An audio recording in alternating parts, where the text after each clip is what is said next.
I make a few comments? Mm-hmm. I went over this with Marvin this afternoon to make sure I understood the new terms and whatnot, and which resulted in the sort of the recalculations that Marvin did. But in a big picture, if we step back for a moment, the Texas legislature wanted to make it harder for local governments to increase taxes without an election.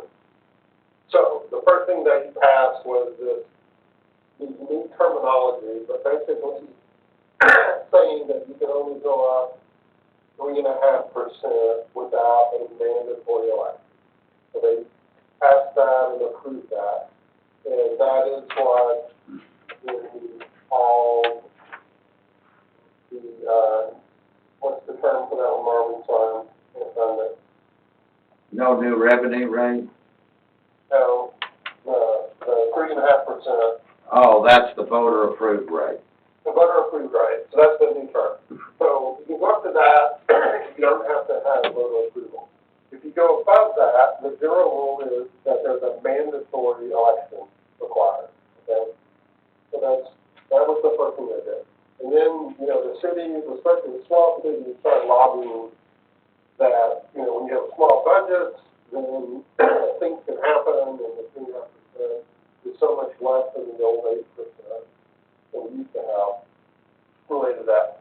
So then they came out with the minimum calculation to try to address that. And the de minimis calculation is looking at how much tax rate you need to generate $500,000, basically. Right. How they decide to approach it. And so that's that higher number that they've been with. And then they said, in about small cities, the cities under 30,000, all. Right, that is it. We're well beyond that, below that. So they said, okay, so for you guys, for someone like us, then we're going to allow you to go up to the old 8% without, so the general rule now doesn't apply to us because we're small, the old 3.5%. So we can go up to the 8% without threat of rollback, but if you go above the 8%, between the 8% and the minimum rate, then 3% of citizenry could get together and force you to have an election. So that's like the old way we used to do it, right, with the 8%. Citizens could get together and force the election or rollback. So that would mean generally we can go up to that amount, which is the 0.727696 without threat of rollback. However, this year, there's a couple of things that play. One is the timing that Marvin's talking about. When they wrote the law, they wrote it based on sort of that general rule, so it would force us to adopt tax rates and budgets before we're ready to do that. The second thing is that there's still just a lot of confusion about how all this works.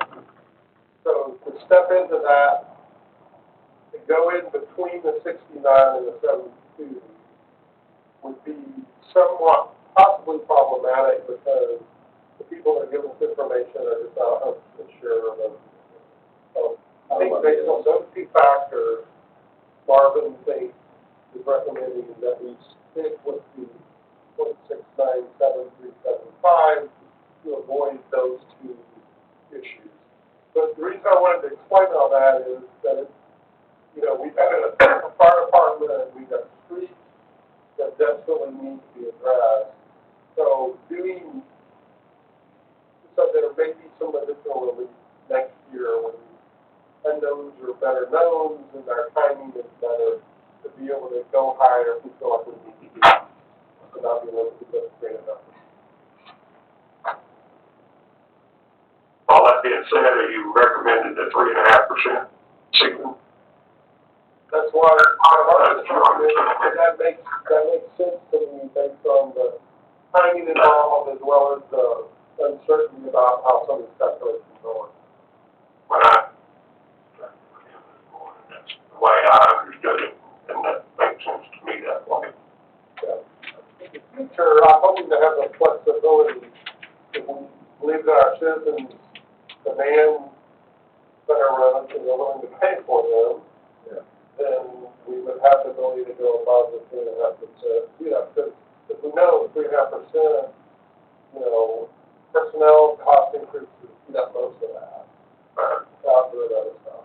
So, If we went above and needed the election, would the election be at the general election in November, or would it be at another election? Yeah, it would be at the November election, and if it didn't pass, you would have to go back to the voter approved rate anyway. Now, with all that being said, you said you fixed 17.5 or something in the red. Yes, sir. You confident you can get that number down using the 3.5%? No, that's with the 3.5%. That's with the 3.5%. I'm 17,000 in the hole. How much were we last year, Margaret? A lot more than that. Yeah, I know, every year we adopt one, and that sounds great. I mean, that does involve some cuts, though, the level cuts. Yeah, I had to freeze some positions, but yeah, we made it. Well, that's a projection, but historically, don't we come in better than what we planned or budget anyway? No, not necessarily. This year, it looks like we are. We're gonna come in close to 100%, but in times past, I had different rates. It seems like, well, during the year that there's always something that comes up that we have to look at drawing money out of reserves. I'm just wondering how close and how realistic do you think our budget's gonna be to that just 17.5 under all over? It's gonna be slim, I'm not gonna lie to anybody. Yeah, And it's gonna, the department heads are gonna have to be instructed to monitor it.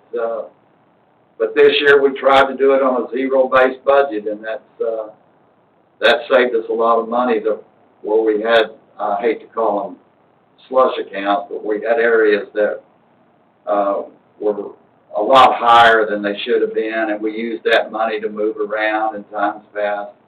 This one's gonna be pretty well to the penny. well, with the openings that we haven't filled right now, there should be some savings off the salary until those things are filled. Oh, yeah, that's always the case.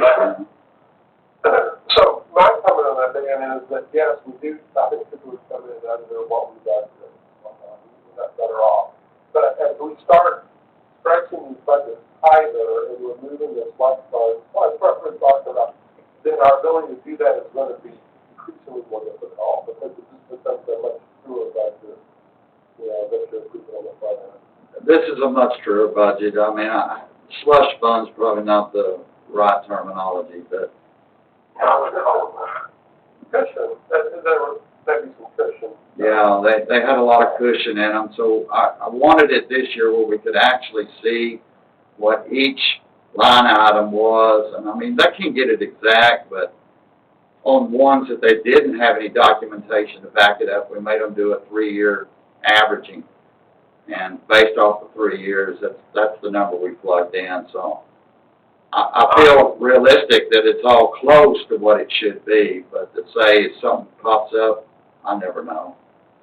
traditionally, though, they hit us with that stuff in mid-budget or after the budget's been done.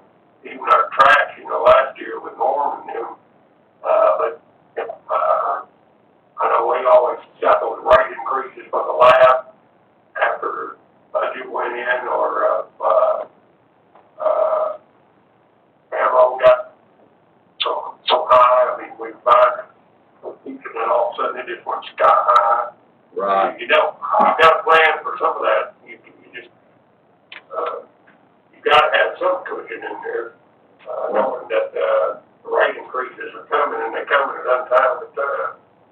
Well, there's some that'll have still a little cushion in them, but it's not like it was, no. I mean, even gas prices, they're what, $1.75 now, but they could go to more.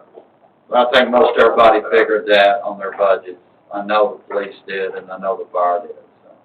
Marvin, property values, are this got figured in this year's, or the projected property values?